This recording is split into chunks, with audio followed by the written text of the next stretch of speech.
Drug that's perfectly legal, incredibly addictive. We need to talk about a drug that's perfectly legal, incredibly addictive, and sitting right in your pocket. It doesn't come in pills or powder. It comes in apps with bright colors, exciting sounds, and promises of easy money. Online casinos are everywhere. On your phone, your computer, in ads between YouTube videos.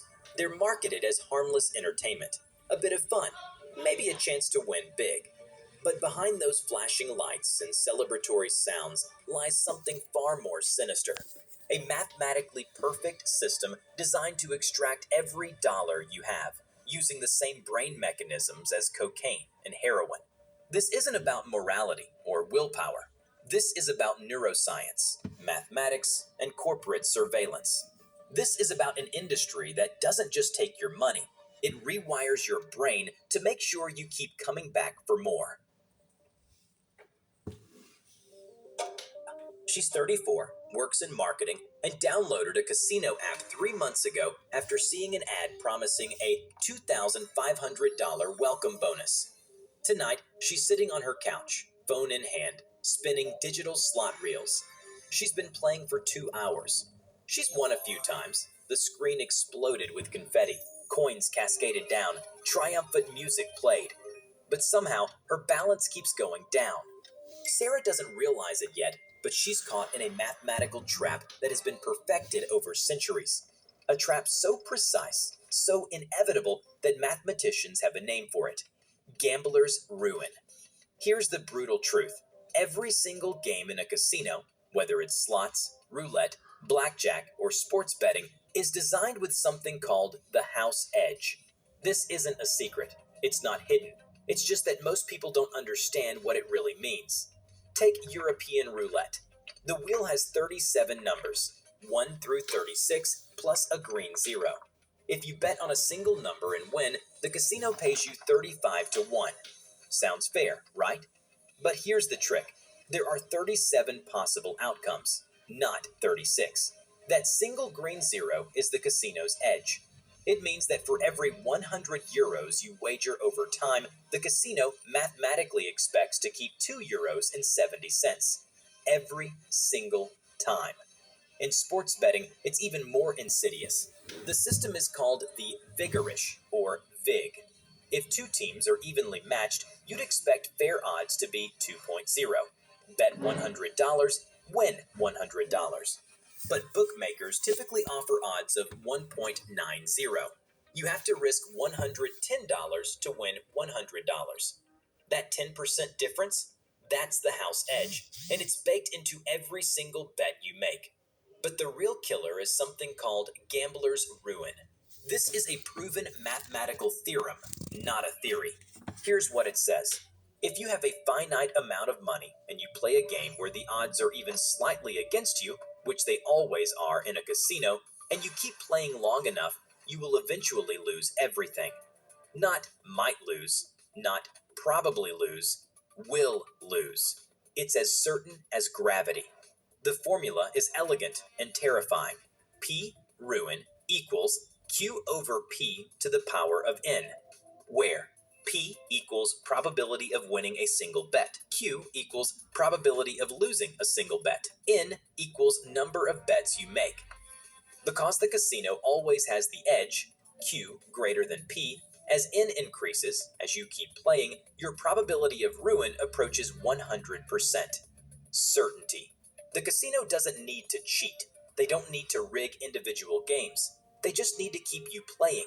The math does the rest. European roulette has a house edge of 2.7%, which means for every $1,000 you wager, you lose $27 on average.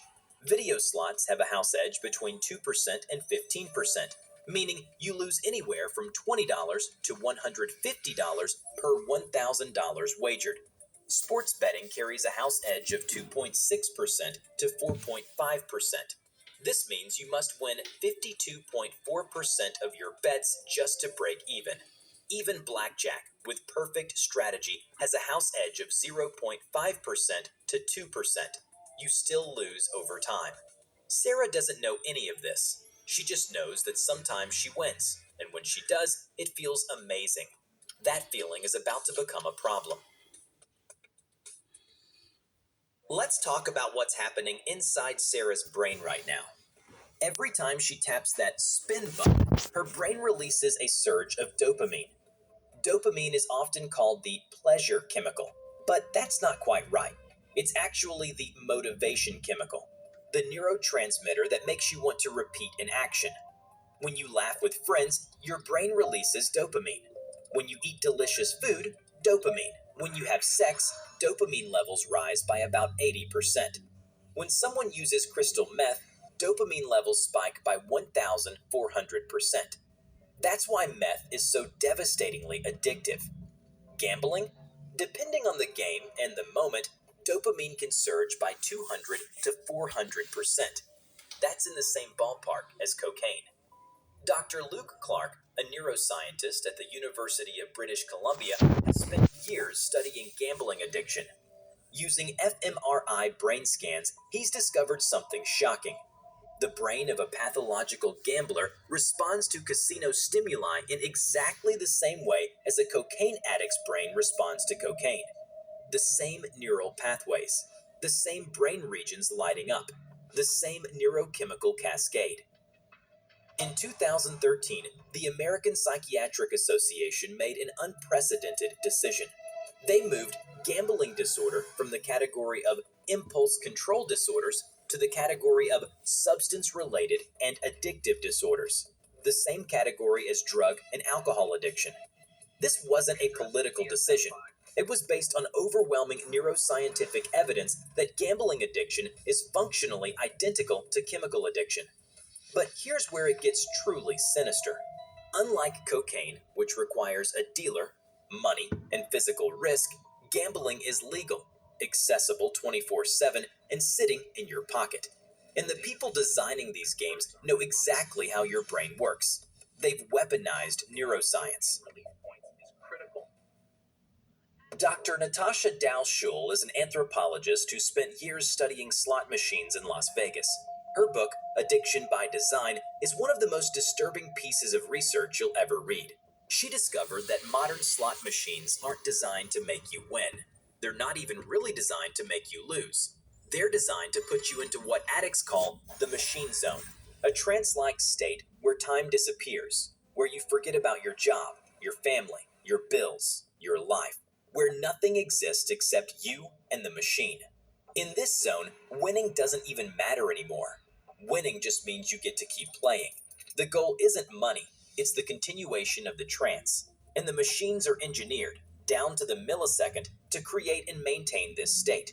The loss disguised as win, LDW. Here's one of the most evil innovations in gambling technology. Sarah is playing a modern video slot. She bets $2 on a spin. The reels spin. They stop. She's won. The screen explodes with light. Triumphant music plays. Coins cascade down the screen. She's won 50 cents. Mathematically, she just lost $1.50, but her brain doesn't process it that way. A massive study by Monash University involving 940 participants proved this statistically. When people see these losses disguised as wins, their brains categorize them as actual wins. Participants who watched slot sessions with LDWs rated their number of wins at an average of 3.02, while those who watched sessions without LDWs rated them at 2.14. The effect size was significant, p less than 0.001, d equals 0.44, and consistent across both novice players and experienced gamblers with high addiction risk. Your brain is being hacked. The sensory feedback, the lights, the sounds, the animations, triggers the same dopamine response as a real win, even though you're losing money. The near-miss effect. Here's another one. Sarah spins the reels. 2 jackpot symbols line up perfectly. The third one stops just above the pay line. So close. Objectively, this is a complete loss, no different from getting 3 random symbols. But brain scans show something fascinating and terrifying. Near misses activate the same reward circuitry as actual wins. Studies using fMRI show that near misses light up the striatum and insular cortex, the brain's reward network.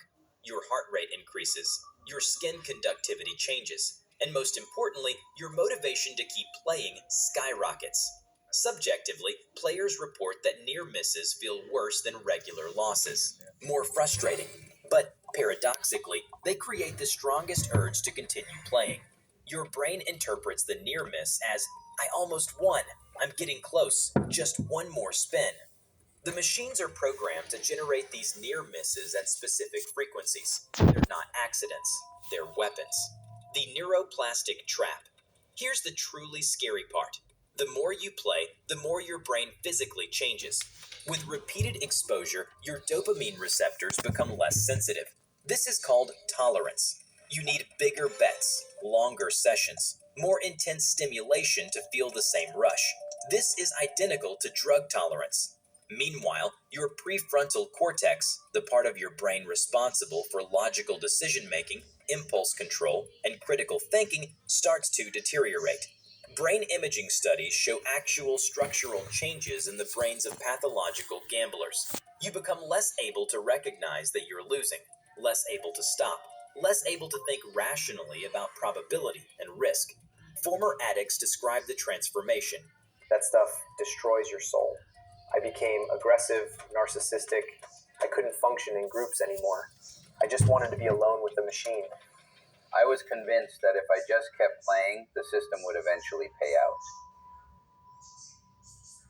Even when I was broke, homeless, I still believed the next spin would fix everything. This isn't weak willpower. This is brain damage. Sarah's been playing for 3 months now. She's lost about $3,000. She's thinking about quitting. She closes the app. 30 minutes later, her phone buzzes. A notification. Sarah, bless you. Here's 53 spins just for you. How did they know? How did they know the exact moment the resolve was weakening? Welcome to the world of surveillance capitalism and gambling. When Sarah signed up for that casino app, she agreed to terms and conditions that she never read. According to Pew Research, 56% of Americans never read these agreements. If she had, she would have discovered that she gave the casino permission to collect every bet she makes, down to the cent. Exact timestamps of every session, geolocation in real time. Her device type, browser, IP address, how long she hesitates before each bet, her mouse movements and click patterns, her financial transaction history, her credit score and income level. But it gets worse, much worse. The casino doesn't just collect this data, they sell it to data brokers, companies like Oracle, Axiom, and TransUnion. These are massive corporations that aggregate data from thousands of sources to build psychological profiles. An investigation by Cracked Labs revealed that a single user of the UK gambling platform Skybet, owned by Flutter Entertainment, the parent company of FanDuel, has a profile containing at least 186 different behavioral and demographic attributes. These include propensity for gambling addiction, predicted lifetime value, how much money they can extract from you before you're broke, vulnerability to marketing stimuli, credit card limits, debt levels, whether you have children, whether you're going through a divorce, whether you've searched for addiction help online. Armed with this data, casinos deploy AI systems to hunt you. Former employees of gambling companies have testified that every click is analyzed by machine learning algorithms optimized for one thing: profit extraction, not user experience. The system knows when you're most vulnerable, late at night, after a stressful day, when you've just been paid, when you're about to quit. What images and messages are most likely to make you click? If you try to quit, the AI deploys what insiders call the free bet ladder. Ignore a $10 bonus? Next week, it's $20, then $30, then $50. The algorithm calculates the exact amount needed to break your willpower. One particularly evil tactic: casinos buy data from free lottery and prize draw websites. People enter these thinking they might win a TV or a vacation. What they're actually doing is putting themselves on a list that gets sold to gambling companies. The data brokers cross-reference this with credit reports to identify people with low income, high debt, and multiple children, the perfect victims. These lists are then sold to affiliates, marketing partners who get a percentage of every dollar you lose. The next frontier is even more invasive. Gambling companies are planning to use real-time geolocation to send you targeted messages based on where you are. Walking past a sports stadium? Instant notification. Bet on the game now. Special odds just for you. Near a casino? Your favorite slot machine misses you. 100 free spins waiting. This isn't science fiction.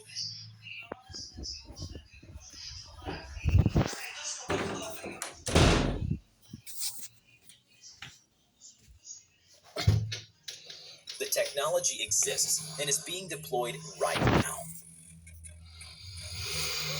6 months have passed since Sarah downloaded that app. She's sitting in her parents' living room. Her hands are shaking. On the table in front of her, bank statements, credit card bills, loan documents. The numbers are devastating. Total losses $47,300. 3 maxed out credit cards. A personal loan at 24% interest. Money borrowed from friends she can't pay back. Rent unpaid for 2 months. Her landlord has started eviction proceedings. Her mother is crying. Her father won't look at her. Her best friend, Emma, sits beside her, holding her hand. I didn't know it was this bad. Why didn't you tell us? Sarah can't answer, because she doesn't know. The months are a blur. The machine zone consumed her so completely that reality stopped existing.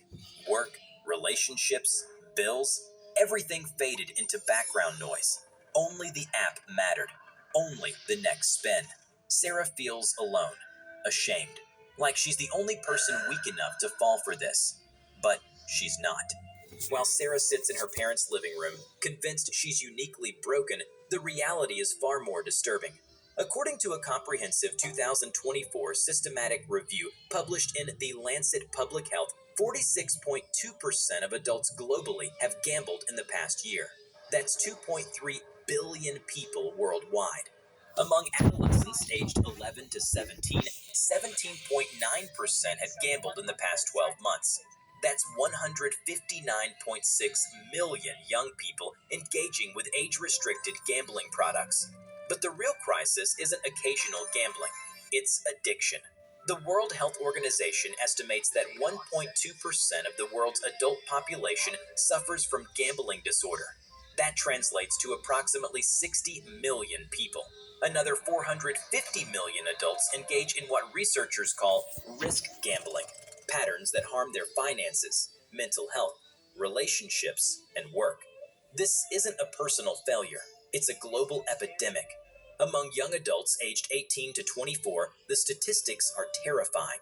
According to the UK Gambling Commission's 2024 data, 34% of this age group had gambled online in the past year, up from just 11% in 2018, a 209% increase in 6 years. In plain English, the industry's survival depends on addiction. Without people like Sarah, desperate, trapped, unable to stop, the entire business model collapses. Sarah doesn't know any of this. She just knows she's drowning. Her parents make her a deal. They'll help with the debts, but only if she gets help. Real help. 2 days later, Sarah checks into a residential treatment program for gambling addiction. It's a small facility outside the city. 23 beds. Group therapy twice a day. Individual counseling. Cognitive behavioral therapy. The other patients are like her. A 52-year-old accountant who embezzled $200,000 from his firm. A 28-year-old teacher who lost her entire inheritance. A retired engineer, 67, who gambled away his pension and now lives in his car. For the first time, Sarah realizes she's not alone, and she's not uniquely broken. She's a statistic, one of 60 million. For 3 weeks, Sarah doesn't touch her phone. No apps, no notifications, no gambling. The withdrawal is brutal. Anxiety, insomnia, depression. But slowly, the fog begins to clear. She starts to remember who she was before the app, before the trap. On the day she's discharged, her counselor gives her final advice. The hardest part isn't quitting, it's staying quit. The triggers are everywhere. You need to be prepared. Sarah nods. She's deleted all the apps. She signed up for GamBlock, software that blocks gambling sites across all her devices. She's joined a Gamblers Anonymous group that meets twice a week. She feels strong. She feels ready. She has no idea what's waiting for her. Sarah gets home, opens her laptop, and logs into YouTube. She wants to watch something normal, something comforting.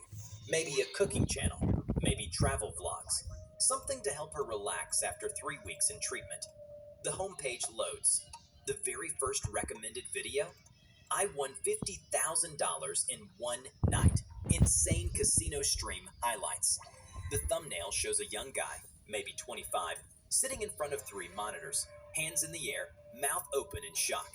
Behind him, slot machine graphics exploding with light, stacks of cash, Lamborghini logos. Sarah's heart rate spikes. Her palms sweat. The dopamine pathways in her brain, the ones that have been rewiring themselves for 6 months, light up instantly. She closes the tab. She opens Instagram, just to check her messages, just to see what her friends are doing. She scrolls through her feed. Third post, her favorite fitness influencer, the one she's followed for years, a woman she trusts. She's posing in front of a Rolls Royce. The caption, sometimes you just gotta take risks. Use code MARIA50 for a $500 bonus. Link in bio. #ad, #partner. Sarah keeps scrolling. 5 posts later, another ad. A skincare influencer she's been following since college. This is how I paid for my Bali trip. Link in bio. She closes Instagram, opens TikTok. The For You page is worse. Every third video, casino content, streamers screaming as slot reels spin. I just won $100,000. This strategy actually works. I turned $10 into $5,000 in 20 minutes. Flashing lights, triumphant music, piles of cash, luxury cars, beautiful people celebrating. The algorithm knows she's vulnerable.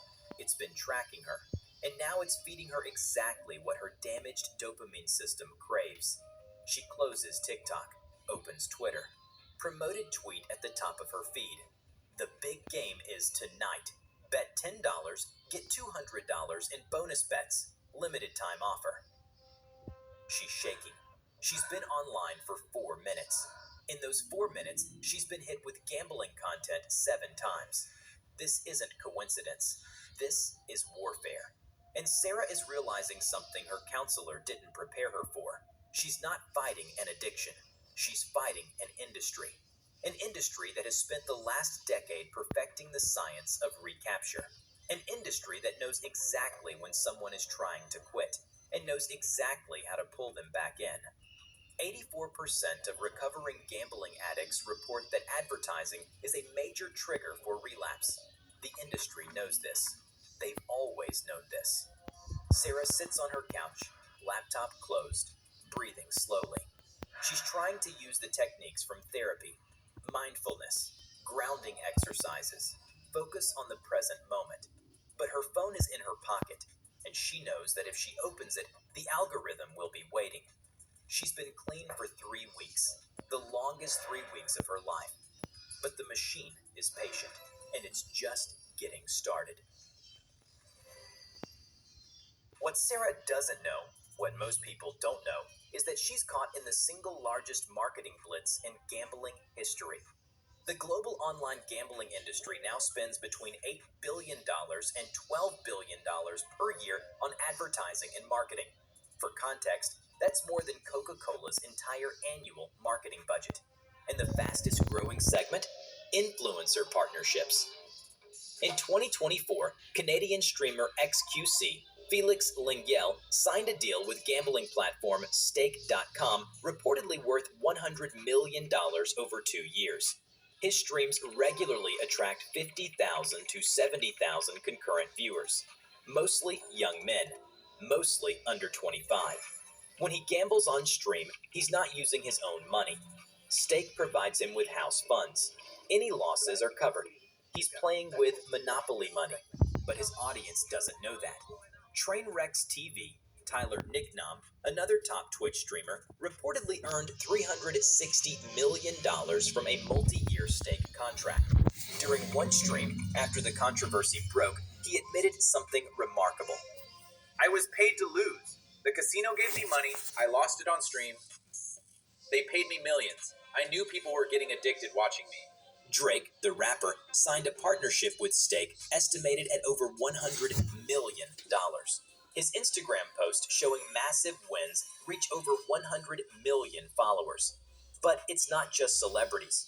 A 2025 study by the University of Bristol found that gambling companies had active affiliate relationships with over 140,000 influencers globally across YouTube, Twitch, Instagram, and TikTok. And here's the most insidious part: the revenue sharing model. When an influencer promotes a casino, they don't just get a flat fee. They get a percentage of every dollar their followers lose, forever. A mid-tier streamer with 50,000 followers promotes a casino app. Their promo code gets used by 2,000 people. Of those, 150 become regular players, each losing $1,200 per year on average. Total annual losses, $180,000. Influencers cut at 40%. Rev share, $72,000 per year. Passively. Indefinitely. As long as those players keep losing. This is why influencers can't stop. Even if they quit streaming, the money keeps flowing. Blood money. Extracted from people like Sarah. The scale is staggering. YouTube gambling content generated over 12 billion views in 2025. TikTok's #gambling hashtag has 14.7 billion views. #casino, 22.3 billion views. Sarah isn't fighting an app. She's fighting a $655 billion industry that has weaponized every screen she owns. An industry that pays the people she trusts, her favorite streamers, her fitness influencers, her lifestyle bloggers, millions of dollars to lie to her. And that industry is about to pull her back in.